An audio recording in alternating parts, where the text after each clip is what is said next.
Welcome home to astronauts Butch Wilmore and Sunny Williams. What did you miss while you were in space for 9 months? Not much. Just a couple assassination attempts, a historic election, and the most hyperactive first 2 months of a presidential administration in decades. Don't worry, we'll catch you up. I'm Elizabeth Vargas, and America's News starts right now.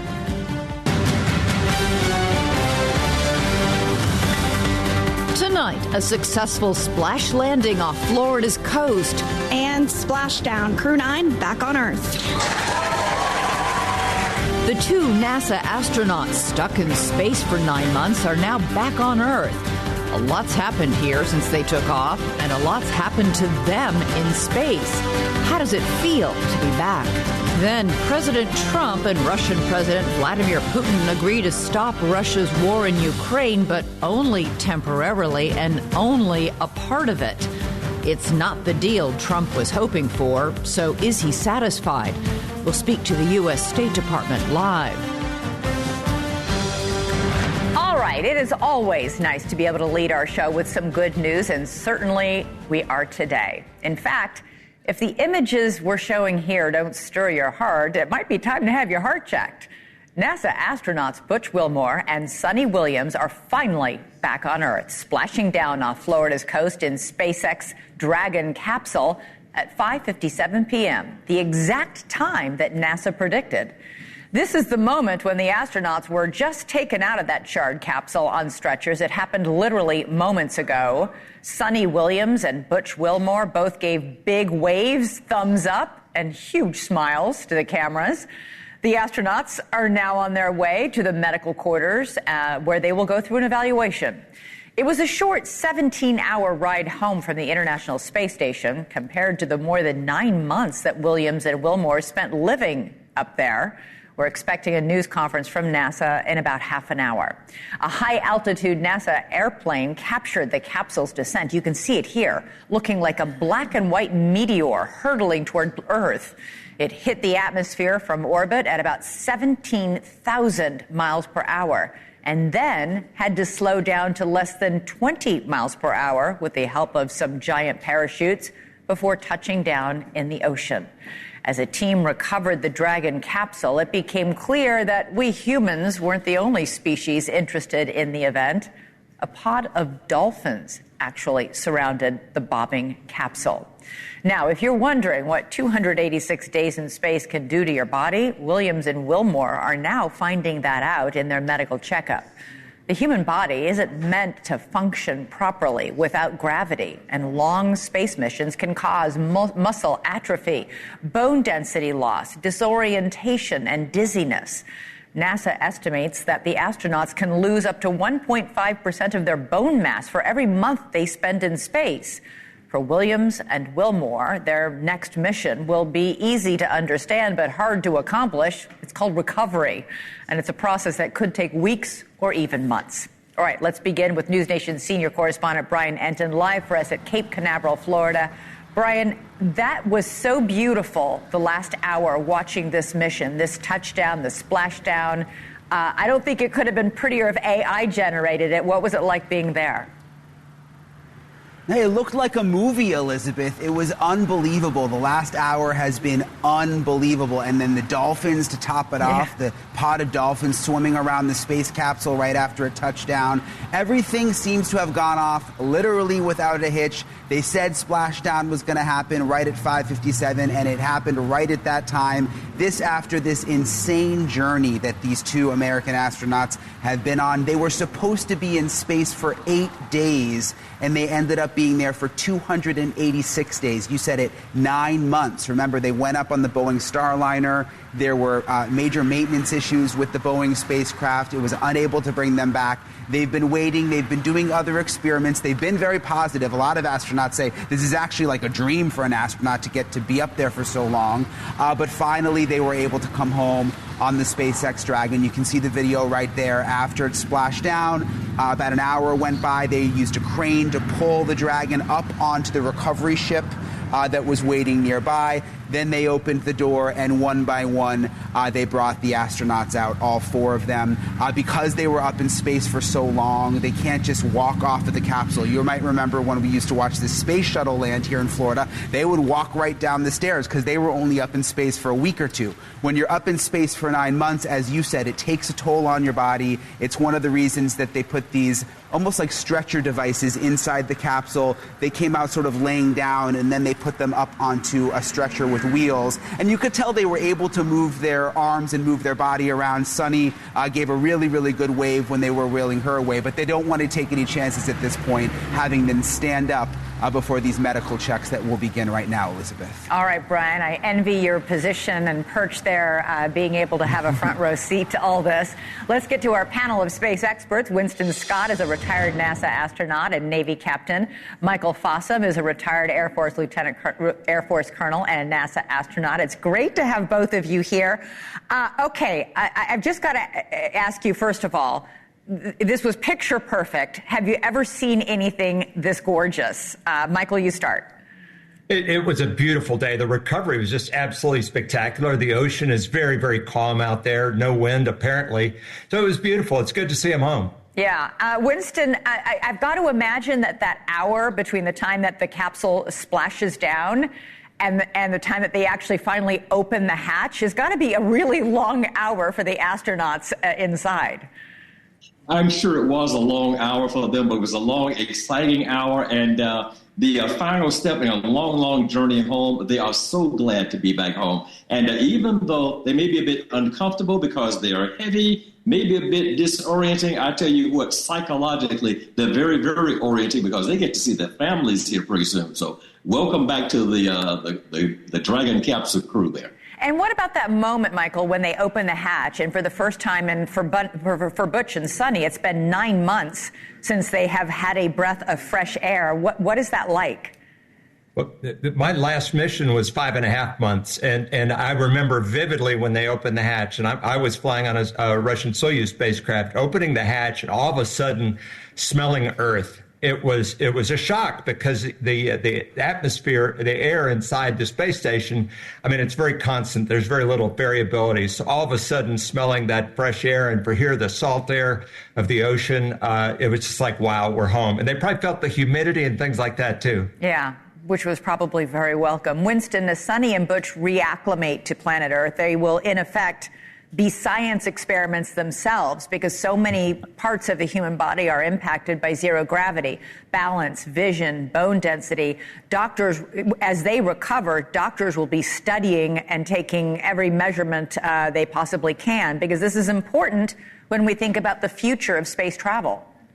It is very important because, as you've already mentioned, the body goes through a lot of detrimental effects from long-term duration of space, and we don't know yet how to counteract those. So if we're going to go off and explore space, I mean long duration, long-term, we've got to figure out how to counteract those things. The physiological changes, as you mentioned, also the exposure to radiation. Here in low Earth orbit, we're protected somewhat from radiation, but when we go back to the moon, when we go off to Mars eventually, and we're away from the Earth's magnetic field, radiation becomes a very important part. So everything that the doctors can learn from all of us, those of us who flew short missions on the shuttle and those of us who are flying long missions on the space station, have a wealth of data to give to the scientists to study, to learn, so we can improve our life in space and improve life here on Earth. Michael, we literally, Butch and Sunny and the other astronaut and the cosmonaut who are all on this Dragon SpaceX capsule emerged from the capsule moments before our show started. You've done this process. What's happening literally right now? They've been out of that capsule now for about 15 minutes. Yeah. Well, the first thing that hits you when you get back in, and really it's hanging under the chutes, you haven't felt forces on your body in 9 months in their case. And gravity stinks. And they feel like they weigh 1,000 pounds just lifting your arm. What's happening right now, I expect, is they're standing up and getting out of their spacesuits. They don't let them stand up right away. It's different than the shuttle days. And we even had some space shuttle crew members that did not walk off of the space shuttle after just a 2-week mission. So, but for long duration, it's very common to have balance problems, blood pressure problems, things like that, just making sure everybody's okay. They would never let them stand up on live TV. Okay, so they carry him off, and then it's time to get out of the suit, and those kind of things. Yeah, I noticed that they even, the feed that we're getting from NASA and SpaceX cut away to a wide shot when they were getting Sunny out of the capsule and transferring her. I think it was great to protect her privacy, but in case there was any wobbliness that she might have been experiencing, I'm just curious, what's the first thing do you get off? Do you want to go take a hot shower? Do you want to eat a real meal? What's the first thing as two astronauts who've done this that you wanted to do once you got out? Michael, you first, then Winston. Well, you think you want a shower, but the vestibular, your balance system is one of the things that's the worst. It really needs to be kind of rewired. You have to learn the balance and all over again. Explain and so that. You're just too wobbly to stand? Not necessarily to stand, but it's uncomfortable. The balance system depends a lot on the inner ear and a lot of different things that have not been used now for 9 months, and you have to relearn those things. And it's not like you can't walk. That's a misstatement completely. But I do remember my first shower, and it was some hours after coming home. It's like, wow, it's kind of hard to just stand in here and hold myself while I'm moving around and things. So they're looking forward to that. They're looking forward to food, although a lot of people don't feel like eating right away either. So mostly I think they just want to sit and they're tired. It's been a long day. And just like, wow, we're home. Hey, honey, I'm home. I'll see you soon. Winston, we talk a lot about the physical impact of being in space for 9 months. What about the psychological impact? One mission commander said it's important to get back to Earth mode, and that for him it was like a light switch. Like he said, one day I was living in space, and the next day I was back in Houston and in my normal life. Yes, and I think the psychology of it is something else that's going to be explored by psychologists, by clinical psychologists, because this business of space travel, be it 2 weeks or 9 months, is still in its infancy stages, and we don't know enough about it. One of the biggest obstacles, the biggest issues with long-duration spaceflight is the human being. We can build machines, we can design guided systems and propulsion systems, but we still don't understand people. And sometimes the best or worst in us are brought out in very stressful situations, i.e. going off to Mars. So the psychologists, the medical doctors, the engineers, everybody will study everything to learn as much as they can about the machines and about the human being so that we can improve ourselves and improve our chance of survival. We have to remember that if the human species is going to survive, eventually we're going to have to find a new home. And that new home is going to be light years away and trillions of Earth years to get there. So we're in our infancy stages now. There's so much we don't know that we need to understand. Fascinating point. Winston Scott, Michael Fotham, thank you so much for joining us. Really appreciate your expertise. I can't imagine what it must be like for the two of you to have watched what we all just watched. It was so awesome. But for you, it was awesome. Yeah, it was awesome. We're jealous. We're jealous. I'll tell you the truth. Yeah, you're jealous. Every astronaut says that. Good to see you. Good to see you too, Winston. Glad we could reunite the two of you. Thank you again. All right, coming up, we are going to switch gears because there's big news that's been happening today. We are following reports breaking just now that Russia has attacked Ukraine just hours after Vladimir Putin agreed to a partial ceasefire. Did he violate the agreement that he just struck with President Trump hours ago? I'll speak live with Trump's State Department spokesperson next. Plus, thousands of new JFK assassination files are released. Did we learn anything we didn't already know? I'll speak live to a JFK expert and journalist, Gerald Posner, in just a bit. NewsNation tonight, a big night of heavy hitters. Steve Bannon, Stephen A. Smith, and Bill O'Reilly. Who else could get all three live on the same show? Only Chris Cuomo, of course. Live tonight at 8/7 Central, only on NewsNation. Where'd you get those shoes? DSW has all the shoes you need for whatever you're into. You know, like running shoes that give new meaning to personal best. Or everyday sneakers that make coffee runs look cool. Basically, DSW has all the best styles from the brands that always get it right. Like Nike, Brooks, Timberland, and more. Oh yeah, did we mention they also happen to be the perfect price? Find a shoe for every you at your DSW store and DSW.com.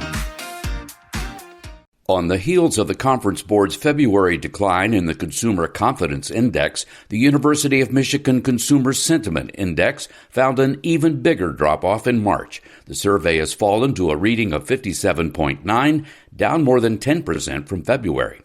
The Insurance Institute for Highway Safety is out with its 2025 Safety Awards. This year, the bar is set significantly higher because ratings emphasize protecting second-row occupants. As a result, only 48 vehicles earned the Safety Award compared to 71 last year. If you use a Gmail account, the FBI warns you may be the target of ransomware phishing attacks. According to the Bureau, the Medusa ransomware group has already claimed more than 300 victims by using phishing scams. These scams exploit unprotected software on consumers' devices. I'm Mark Huffman. Learn more at consumeraffairs.com. As a busy mom to 4 kids, my to-do list is full. Trying to fit in exercise, eating right, and prioritizing self-care can feel next to impossible. While we can't add more hours to the day, we do have a great resource to help. Go Red for Women has easy tips, tools, and information to help you and your family live a healthier life. So to all the moms, the aunts, the grandmothers, and amazing women out there doing it all, visit goredforwomen.org/momlife today. You take care of them, Go Red for Women will take care of you.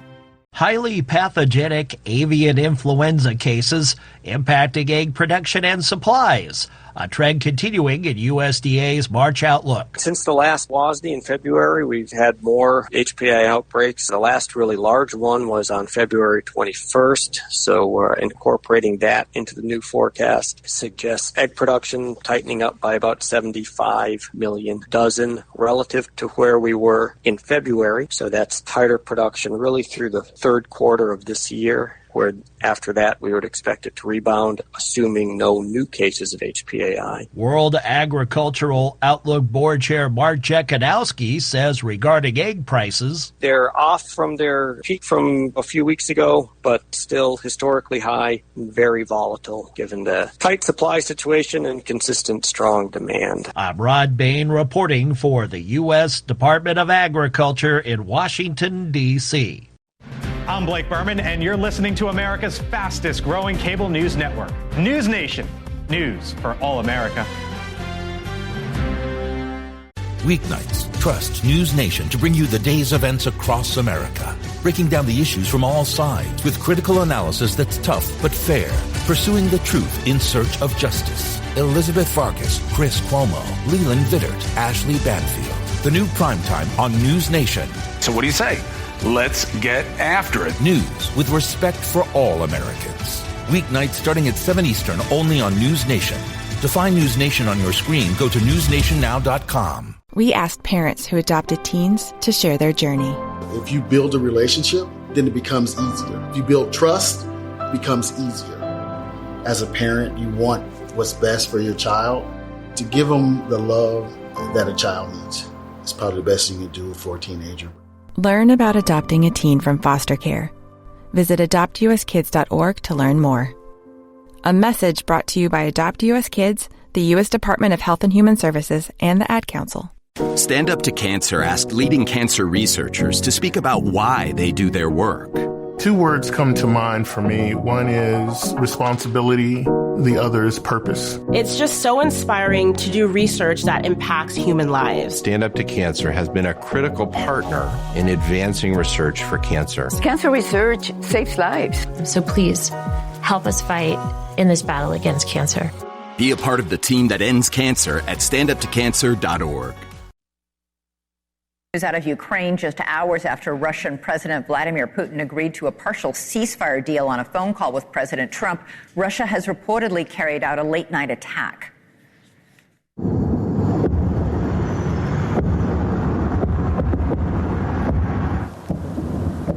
Ukrainian President Volodymyr Zelensky said that Russia hit civilian infrastructure. The question now is whether this violates the deal struck by President Trump earlier today. That's because Putin only agreed to avoid targeting energy infrastructure.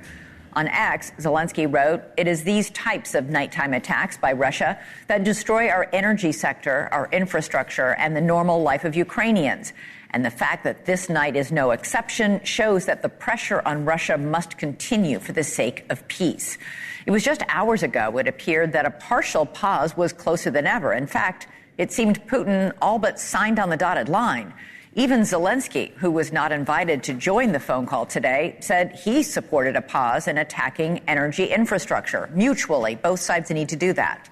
It was not the full 30-day ceasefire that Ukraine had agreed to last week or that Trump had hoped to accomplish today, but it did seem like progress. Now it is unclear where the war stands. NewsNation's Washington correspondent Kelly Myers in the nation's capital with more. Kelly, this is a very fluid situation. It sounds like Putin may be threading the needle here. He's attacking civilian infrastructure, just not energy infrastructure. Yeah, and it's interesting because, as you said, it comes off of this phone call today between President Trump and Russian President Vladimir Putin, where he only agreed to that partial ceasefire, and the language on both the Kremlin readout that we read through and then the White House readout. One from the Kremlin said energy infrastructure. The one from the White House said energy and infrastructure, meaning maybe bridges, roads, things like that. And what Zelensky is saying tonight is that the attacks are continuing. So it does show this divide between maybe what President Putin is recognizing as energy infrastructure and then continuing ongoing with his attacks. That's a big question here. We just don't know what the reaction is from the White House at this moment because this is all just happening. We are hearing from eyewitnesses there in Kyiv. I was talking with a Ukrainian government official who told me that he heard the explosions himself while he was doing an interview. So they are hearing the drone and seeing the drone attacks tonight. But we haven't heard yet from the NSC, from the president, who was hoping inside the Oval Office today that he was able to strike that deal. We know the art of the deal. He was hoping he was able to bring this to an end. All he got was that partial, and we don't know right now at this hour if that partial ceasefire was violated here tonight. Elizabeth. All right, Kelly. Well, good for us. We have now the State Department spokesperson, Tammy Bruce, joining us. Kelly, thank you. Tammy, is this attack tonight by Russia on Kyiv, is this a violation of the partial ceasefire that was hammered out today? Well, as your reporter noted, and as I'll remind everyone as well, we have to wait and see. I'm sure the White House will have a statement to make. Everyone is watching this. But we have to remember, certainly Secretary of State Marco Rubio has noted from the beginning, this is not going to be easy. It's not going to be fast in a way. This is, though, the beginning of the dynamic to at least stop some of the killing. I mean, this has been a meat grinder of a war, and there is no way that you can begin to argue that this needs to stop until you at least move both parties to the table, get them to agree that this has to be ratcheted down, that there has to be some kind of a functional ceasefire, partial in this particular instance. That's certainly better than what we had before, and then the full negotiations and arguments can begin about how do we make it more complete, perhaps moving in, as has been noted by the president and others, about a maritime ceasefire as well, and then hopefully a full ceasefire and an end to the carnage. Yeah, obviously Ukraine did agree to a 30-day ceasefire a week ago. Today's deal between President Trump and President Putin was just a 30-day ceasefire on energy grids and oil and gas facilities, which obviously means, as we're seeing right now, that the fighting continues. That seems to fall short of what President Trump was hoping to achieve today. Well, look, this again is the beginning of a long road. It is more than what we had yesterday. There is an actual agreement and some cessation of the nature of the weaponry and the deaths. We've got some agreement in that regard. So I think that when we look at what's happened here with this administration through certainly President Trump and the Secretary of State and the shuttle diplomacy that has happened between Russia and Ukraine, finding the balance of an agreement between these two warring nations who have had problems not just for 3 years, but certainly for much longer than that, is a tremendous accomplishment. And if there is someone who's going to be able to thread that needle, get this to be complete, it's going to be Donald Trump through the diplomacy of Marco Rubio. The Kremlin's readout of the conversation laid out a lot of demands that Putin made, that Ukraine must stop rearming and moving soldiers, Ukraine must not have peacekeeping troops, the U.S. must stop giving Ukraine any military and intelligence assistance. What did President Trump ask Russia to give up? You know, I think what they're moving toward here, and this is where you can't even begin a negotiation of that sort until you at least stop shooting at each other. But right? they're still shooting tonight, right? Well, but when you've got a dynamic where you're looking at least some agreement, I'm not a big fan of thinking that you've got a zero-sum game here, because that would be impossible. All right, if we could get a complete end to the war, that would be fabulous. But we've got to get to a point where there's an agreement that this must change, that this has got to begin to stop, and that's where the negotiations move in. You can't have negotiations about the nature of the elements involved in a ceasefire and an end to the war until there is at least an embracement of the fact that some ceasefire has to begin. And Ukraine certainly is aware of that. These negotiations between with Marco Rubio and Witkoff and our envoys with Russia and Ukraine have brought something that nobody thought would be possible, as opposed to the status quo of a constant war, a meat grinder of death every day. We are at a point where there is agreements to begin to slow and stop and to end. That is a tremendous accomplishment, and we're going to build on that. But so you don't know, or it hasn't happened yet, President Trump has not pushed back on any of these Russian demands? Well, obviously what was asked of the Russians was a ceasefire, and we have a partial ceasefire. They've clearly agreed to stop attacking certain frameworks that have caused, of course, on energy issues, the nature of quality of life issues, infrastructure issues, the idea that this is something that should stop, negotiations beginning to continue to build on that particular part of the ceasefire. So, this understanding is a huge step and something that nobody thought that Putin would agree to. Donald Trump has brought him to that point. And certainly when it comes to the negotiation framework that Secretary Rubio has been able to do, we have some hope that this is going to change. And today is the beginning of that change. And what will President Trump do if, in fact, Vladimir Putin did violate and break his word by launching this attack on Kyiv tonight? Well, I don't speak for President Trump, Caroline Levitt, and that team does a great job of that. And I'm not going to speculate on the nature of the choices of the President of the United States. But Americans, what I can tell you is what we all know, is that President Trump is not shy. We will know exactly what he thinks. Marco Rubio is also not a shy man. His style is different, but we also know what this America First framework looks like. But an administration that is committed to peace, to stopping the death that is moving around the world in various different regions.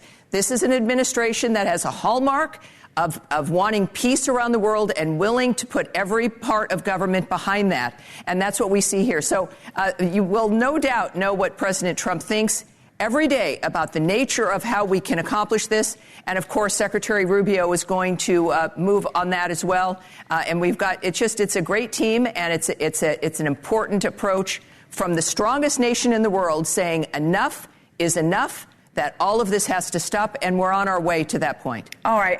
Tammy, I want to switch gears to the legal battle between the Justice Department and the federal judge over these deportations of hundreds of men to El Salvador. The judge ruled that the flights must stop, and the DOJ must prove it didn't intentionally violate his order to stop the flights. President Trump called the judge, quote, a radical left lunatic, and called for him to be impeached. Hours later, the Chief Justice of the United States Supreme Court rebuked President Trump. It was very unusual. I want to just get your reaction to that. Well, President Trump speaks his mind. That's clear. I certainly am not going to speak about legal procedures that are undergoing. We've got the greatest legal process and judicial process in the country. And, of course, sometimes they make mistakes, and we're all free to speak our mind about the nature of what's transpiring. And it wasn't just people or men who were removed, Elizabeth. These were gang members, violent criminals who should not have been in the country, who have contributed to the decline of American safety, to the feelings of safety and security of Americans throughout the country. These are people who should never have been in our nation, who have inflicted death and destruction, and the nature of what criminal gangs can do in an organized fashion. Of course, TDR, the Venezuelan gang, has been declared a terrorist organization. So these are not just people being deported. No, These are I the understand worst that. of the worst criminals. Right, but the DOJ says in its own court filing that many of the men on these flights to El Salvador have no criminal record in the United States. So why are we paying El Salvador to imprison them? Well, President Bukele is a terrific friend of the country. He has made an offer to take criminal, third country criminal aliens into his prisons in order for the Trump administration to implement the effort to try to reverse the nature of what's happened with the open border over the last several years, the lack of vetting, the nature of people who are in this nation. What we do know is that when you're here illegally, that is committing a crime, and we're taking care of that. But it's not just for the idea of it. These are actions that replace the nature of this lawless carelessness of chaos that we've seen for the last 4 years, ruining Americans' lives. And the reason Trump was elected and we have this administration is because Americans are tired of the quality of life declining, of being afraid to leave their own homes, and of drugs moving through this nation. Those days are over. This is one of the actions that indicates the commitment of this administration to improving the quality of Americans' lives. All right. Tammy Bruce from the U.S. Department of State, thank you so much. I really appreciate you coming on tonight. My pleasure. Okay. Pleasure to be on. Thank you. Right. Coming up for us, we have major developments on day 12 of the search for that missing college student, Sudixa Kananke. The last person to spend time with her just learned his fate in a court in the Dominican Republic. Plus, a stunning and unbelievably sad request by her own parents to the Dominican police. Coming up next. Geico gives you a total car coverage combination, from flats to fender benders to dead batteries. Kind of like combining ranchera, video game music, and a high school choir on Helium. Sounds like a hit to me. Whatever you need, get more with Geico. Antenna TV has done it again. You wanted more episodes? You've got more episodes. I'm so excited about this. Sunday is jam-packed with 4-episode blocks of your favorite classic shows. Well, that changes everything. Soap, Maude, Archie Bunker's Place, Family Ties, Wings, Becker, and Dear John. Hey, Doug Nifty? Oh, this just gets better and better. Super Size Sunday. Sunday on Antenna TV. Childhood cancer is devastating, but childhood cancer is beatable with St. Jude. I knew that St. Jude was a children's hospital, that no one ever received a bill from St. Jude, but I in no way understood how completely they take care of their patients and their families. To any of the donors, I would say bless you and thank you, because without the donors, St. Jude wouldn't be here. Finding cures, saving children. Learn more at stjude.org. Plan on flying? It's time to upgrade to a Real ID. Because in order to board domestic flights, your driver's license or state-issued ID must be a Real ID, or you'll need another acceptable form of identification. So don't wait. Find out how to get your Real ID at tsa.gov/Real ID. That's tsa.gov/Real ID. Or visit your local DMV. And then you'll be cleared for takeoff. The more you listen to your kids, the closer you'll be. So we asked kids, what do you want your parents to hear? I feel sometimes that I'm not listened to. I would just want you to listen to me more often and evaluate situations with me and lead me towards success. Listening is a form of love. Find resources to help you support your kids and their emotional well-being at soundidouttogether.org. That's soundidouttogether.org. Brought to you by the Ad Council and Pivotal.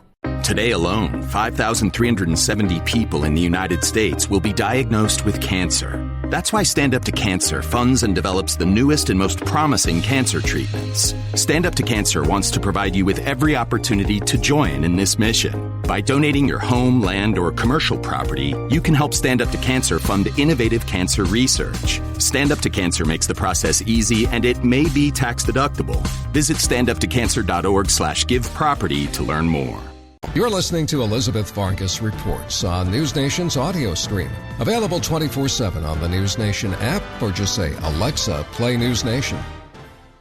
Heads up, athletes, coaches, and parents.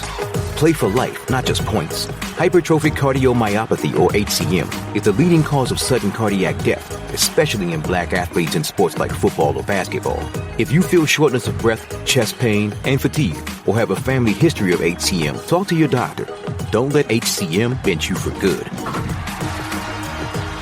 Learn how to stay in the game at heart.org/HCM student athlete. Your heart, your health, your move. When the game is on the line, championship teams know the game plan. They communicate and work together to win. We all need a game plan to protect ourselves online. Talk to family and friends so they know how to stay safe too. Create strong passwords, turn on multi-factor authentication, update software, and recognize and report phishing, because online safety is not something you want to fumble. Get more game-winning tips at CISA.gov/secure-our-world. Then share them with family and friends. For 75 years, the Muscular Dystrophy Association's voices have thundered through the halls of Congress. For 75 years, we've willed the impossible into existence. For 75 years, the MDA community has pushed the science, shifted the narrative, and established the field of neuromuscular medicine. And until that day, when this is all a thing of the past, you couldn't stop us if you tried. Join us and celebrate 75 years of breakthroughs at MDA75.org. Every day, women like me go to the doctor for annual checkups for conditions like breast cancer. Early detection saved my life. But women with disabilities face a cruel reality: inaccessible medical facilities and equipment. I went to a doctor's office I was told was accessible, but when I got there, I couldn't get through the front door. Our veterans deserve better. Help PVA fight for access at PVA.org. Developments today in this story with the missing college student named Sudixa Kananki in the Dominican Republic. A judge in Punta Cana has decided the fate of Joshua Reeby. He is the young man who was last seen with her. The judge says that Reeby has been unlawfully detained. Reeby was the last person to spend time with Kananki before she went missing nearly 2 weeks ago. Reeby faced a chaotic scene when he arrived at the courthouse today. Some reporters were shouting questions at him in Spanish and English, asking him if he had a message to people back in America or to Kananki's family. He passed them without saying a word. The hearing in court lasted for hours and was at times heated. Both Reeby and his father took the stand and testified, saying that Reeby couldn't go anywhere without being followed and watched by police, that police had taken his phone in addition to his passport. Reeby also said he's ready to go home. Remember, Reeby is not considered a suspect and is not considered a person of interest. He is considered a witness in a missing persons case. Yet police have kept him detained at that beach resort where Sudixa Kananki vanished 12 days ago. Reeby's lawyers say his cooperation had been voluntary for a time, but that he no longer consented to stay there. Meantime, Kananki's parents have given up all hope of finding her alive. They are today asking Dominican authorities to officially declare their daughter dead. They say they have accepted the initial findings that their daughter drowned and that police had shown them just how high the ocean waves were at the time she went for that early morning swim with Reeby. They also say Reeby should be allowed to come home to the United States. Joining me now is former federal prosecutor Francie Hakes. Francie, Reeby is obviously anxious to go home. The judge ruled in his favor today, but it's not quite so simple. It might take some time before he actually gets his passport back. Well, that's what it sounds like. It sounds like the judge has said that he's being unlawfully detained, but that maybe there's a question as to who exactly has his passport. So there's another hearing scheduled, I believe, for March 28th to determine where his passport is or to give him his passport back. It's all a little bit confusing for those of us that are used to American justice, Elizabeth. I don't understand how they can keep this kid in this hotel against his will for all these weeks. Well, I'm guessing the Dominican Republic does not have a constitution the way we do here in the United States, or at least a Bill of Rights that is like ours. However, Elizabeth, I have to say, even though they say he's not a suspect, I'm not sure why they've made that decision. An awful lot of the statements that he's made in the investigation of this case make no sense to me if he is completely innocent. What doesn't make sense to you? What troubles you? Well, it troubles me that he says that after a little while they were kissing in the water and then a big wave hit them. So far, I'm good with that. But then Sudixa was in distress. And so he had to tow her to shore under his arm, which really doesn't make any sense. He says he's a trained lifeguard. That's not how you tow someone to shore, under your arm. I've also had lifeguard training, and that is not how you do it. And then he says of this young woman who was half his size, he has to tow her to shore because she's in such distress, but then he leaves her in knee-deep water, and then he says he vomits a whole bunch of seawater, and in the meantime, she disappears. So he manages to get himself out of the water, but he doesn't get the woman who's apparently in danger of drowning out of the water. That doesn't make any sense. But Elizabeth, the biggest red flag to me here is that you've got a 22-year-old wrestler, former wrestler, who gets back to his room after he says sunrise, which was hours before he says it was.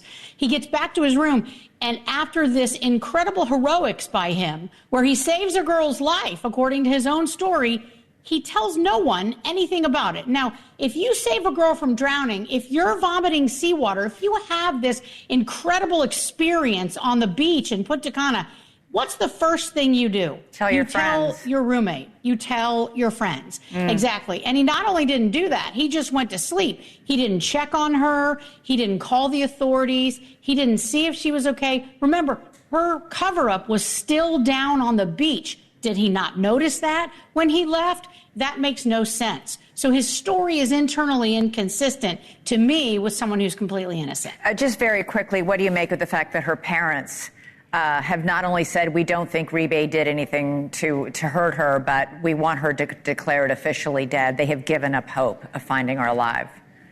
Well, Elizabeth, it's incredibly sad, and I don't really blame them. They don't know if they should be grieving. They don't know if they should be hopeful. I think it's easier for them to think that things are over and they should just be grieving and that nothing terrible happened to her in the sense of some kind of assault, that it was just an accidental drowning. I think it might make them feel a little more comforted that way. Yeah, such a sad, sad story. She had her whole life in front of her, a pre-med student at the University of Pittsburgh. Very, very sad. Francie Hakes, always great to talk to you. Thank you. Thanks, Elizabeth. All right, coming up for us, we have the documents, but do we have the answers? The JFK files are finally released, but there are no redactions, but there are plenty of reactions. Well, that's coming up next.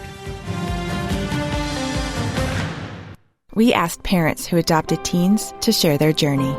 When I met both of them, it was like my missing pieces were found. Like it was just like an instant, these are my kids. If you're considering adopting a teen, just do it. Kids need families. I don't care the age. Everybody deserves a family. Learn about adopting a teen from foster care. Visit adoptuskids.org to learn more. A message brought to you by Adopt US Kids, the U.S. Department of Health and Human Services, and the Ad Council. My name is DeMar Hamlin. I play for the Buffalo Bills, and I play safety.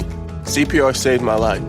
I've teamed up with the American Heart Association as a national ambassador to help create a nation of lifesavers, turning bystanders into lifesavers through CPR education and access to AEDs. Nearly 3 out of 4 cardiac arrests that don't happen in hospitals happen in homes. Join me to ensure everyone has the chance to live longer, healthier lives. Visit heart.org/nation.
As a busy mom to 4 kids, my to-do list is full. Trying to fit in exercise, eating right, and prioritizing self-care can feel next to impossible. While we can't add more hours to the day, we do have a great resource to help. Go Red for Women has easy tips, tools, and information to help you and your family live a healthier life. So to all the moms, the aunts, grandmothers, and amazing women out there doing it all, visit goredforwomen.org/momlife today. You take care of them, Go Red for Women will take care of you.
Getting some of our first looks at the 80,000 documents that President Trump ordered revealed on the assassination of John F. Kennedy.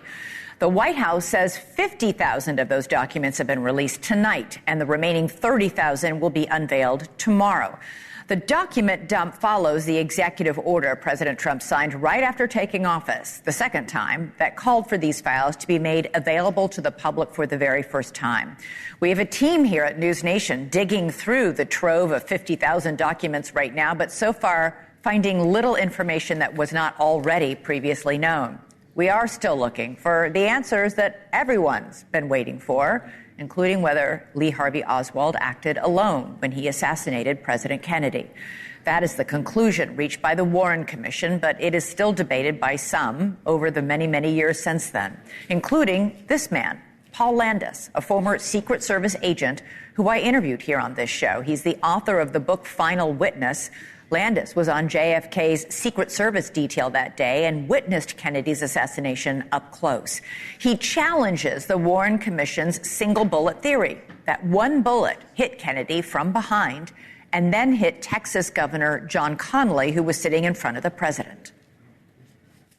For one single bullet to hit the president in the head, come out, hit Governor Connally in the shoulder, continue down, hit his wrist, and then end up lodged in his leg. It was, it just didn't make any sense at all. Now, Landis's theory of another shooter is at odds, not only with the Warren Commission, but with my next guest, lawyer and investigative journalist Gerald Posner, who is an expert on the JFK assassination. His book, Case Closed, Lee Harvey Oswald and the Assassination of JFK, is a New York Times bestseller and considered a classic on the topic. Gerald, great to have you back on the show. The way they release these documents is hugely frustrating. They basically just say, here's 50,000 documents, go at it. They don't give you any sort of guide as to what's new. No, it should be a master class in how not to do a document release. Right. I'm going through the files. I'm trying to compare them to others. They just dump the files out. And then what happens is you look at the file. You don't know if it's been released before with just a word or two or a page redacted. Then you have to go back and look at the earlier files a year earlier and compare them. This is something they should have corrected years ago. They haven't. So we're getting them. I'm not complaining about that. 50,000 out tonight. I'm not sure if we're going to get the tax files of Lee Harvey Oswald and Jack Ruby. There's still some doubt about that. Or the grand jury proceedings of Jim Garrison, the district attorney that Oliver Stone had in his movie JFK. So I'll believe it all when I see all 88,000 pages after tomorrow. President Trump long promised to make these files public. He said, quote, "It's been 60 years. It's time for the American people to know the truth." What's the truth he thinks the American people need to know?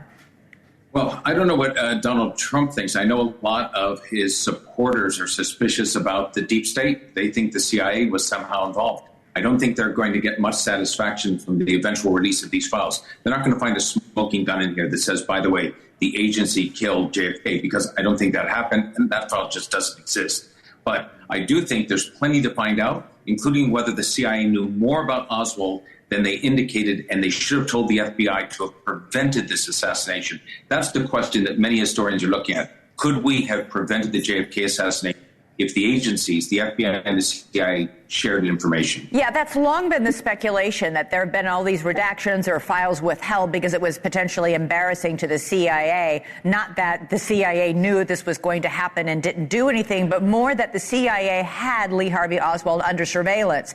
Oswald went to Mexico City where he met with Russian agents, and there might have been some sort of knowledge of something he said that could or should have raised alarms, and that the CIA should have then informed the FBI, correct? Right. And Elizabeth, as a matter of fact, we now know, because the Russians, the KGB, have released their files and information years ago, that Oswald, when he visited the Soviet consulate, took his pistol out, .38 caliber, slammed it on the desk. The KGB agents in front of him sort of took the gun out, they emptied the bullets, and they escorted him out of the embassy. Did the CIA know that? Did they have a bug inside the Soviet embassy? Did they have human assets, somebody they had turned as an agent? If they knew that, and then Oswald comes back into the United States just 6 weeks before Kennedy is murdered, it was on the CIA to tell the FBI. They didn't do that. Yeah, and at the very least, there was ample evidence of unstable, erratic behavior by Lee Harvey Oswald that was documented by both the KGB and perhaps also the CIA. All right, Gerald, let us know if you find anything in these files. I'm beginning to feel like Lucy with the football. But, the administration keeps saying, here's the Epstein files, and there's nothing there. And here's the JFK files. So we shall see. Right. Lots to go through. I mean, so it'll be a long night, I'm sure. I'll let you know, and I will text you directly, Elizabeth, when you're right. You got it. Thanks, Gerald. All right, coming up for us. If there's one man who knows President Trump inside and out, it's Steve Bannon. He ran Trump's first campaign. He worked with him in the White House before getting booted. But how close are they now, especially now that Bannon's been unloading on Elon Musk? Well, Chris Cuomo joins me ahead of his big interview with Mr. Bannon coming up. Today alone, 5,370 people in the United States will be diagnosed with cancer. That's why Stand Up to Cancer funds and develops the newest and most promising cancer treatments. Stand Up to Cancer wants to provide you with every opportunity to join in this mission. By donating your home, land, or commercial property, you can help Stand Up to Cancer fund innovative cancer research. Stand Up to Cancer makes the process easy, and it may be tax deductible. Visit standuptocancer.org/giveproperty to learn more. Every year, millions of pets go missing, leaving families heartbroken. If you lose or find a pet, Love Lost is here to help. Our free, easy-to-use platform uses photo matching technology across multiple media platforms to bring lost pets home. Just upload a photo and quickly search the largest national lost and found pet database. Let's unite to reunite, because every lost pet deserves to find their way home. Register today at lovelost.com. When the game is on the line, championship teams know the game plan. They communicate and work together to win. We all need a game plan to protect ourselves online. Talk to family and friends so they know how to stay safe too. Create strong passwords, turn on multi-factor authentication, update software, and recognize and report phishing, because online safety is not something you want to fumble. Get more game-winning tips at CISA.gov/secure-our-world. Then share them with family and friends. I'm Ashley Banfield, and you're listening to News Nation, news for all America. To find News Nation on your screen, go to joinnn.com. Heads up, athletes, coaches, and parents. Play for life, not just points. Hypertrophic cardiomyopathy, or HCM, is the leading cause of sudden cardiac death, especially in black athletes in sports like football or basketball. If you feel shortness of breath, chest pain, and fatigue, or have a family history of HCM, talk to your doctor. Don't let HCM bench you for good. Learn how to stay in the game at heart.org/HCM student athlete. Your heart, your health, your move. Mommy, can I sit in the front seat just this one time? Please, please, please. No, not yet. But why? Because I love you, and you're just not ready yet. Now, get in the back so I can get you in your car seat, please. Putting your kids in the right seat for their age and size is an act of love. Check that your kids are in the right seat at NHTSA.gov/the right seat. Love protects. A message from NHTSA and the Ad Council. At National Geographic Society, we believe in the power of wonder. It drives us to explore, pushes us to see the world differently, moves us to action. And we believe that today, wonder is more essential than ever. Wow. That's why we're supporting a new generation of explorers to ask big questions, make breakthroughs, and bring the future closer. Wonder awaits. Will you join us? Visit natgeo.org/wonder.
Been an ally on the ins and then the outs and then back in again, and I don't know where he is right now when it comes to his relationship with President Trump. Chris Cuomo is here ahead of his big interview with Steve. One of the things I've been really interested and curious about, because Elon Musk is so integrated right now in this White House and President Trump's agenda, is that Steve Bannon's been leading the charge in criticism against Elon Musk. Are you going to ask him about that tonight? Well, it's kind of a one-man charge, right? Because nobody in Trump world steps out of ranks like that. Well, he's always been bold that way. Yep. And for better or worse, right? And to me, that makes him very compelling. And one other factor, I'll remind people of who Bannon has been, but it's who he seems to be becoming that made me want him on tonight. Yes, he's a great kind of Virgil for Trump world and helping people understand what motivates some of what the president says and does. But, I have a suspicion about Bannon moving forward. I keep hearing the same things, Elizabeth. People who have him on the podcast, who are watching The War Room, which is his podcast, and so on.